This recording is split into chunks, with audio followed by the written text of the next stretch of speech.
माझ्या सद्गुरू गजानन बाबांच्या चरणी साष्टांग दंडवत करतो, प्रणिपात करतो. फार मोठे उपकार आहेत महाराज. महाराज ज्ञानोबाराय तुकोबारायच्या नंतर वारकरी संप्रदायाचं काम समाधीतून कोणी चालवित असेल तर ते श्री गुरु गजानन महाराज चालवतात. श्री गुरु गजानन महाराज पाहायला भेटतंय मला. एखादा पुढारी जर उभा राहिला तर ते 10-5 गावात टाळच वाटीन, पकवादच वाटीन, पण तितक्या पुरतं.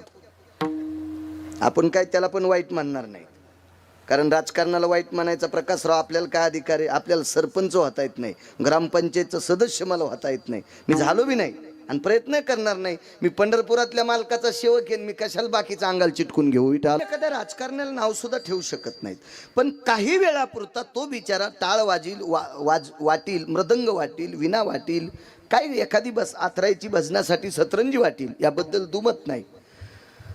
पण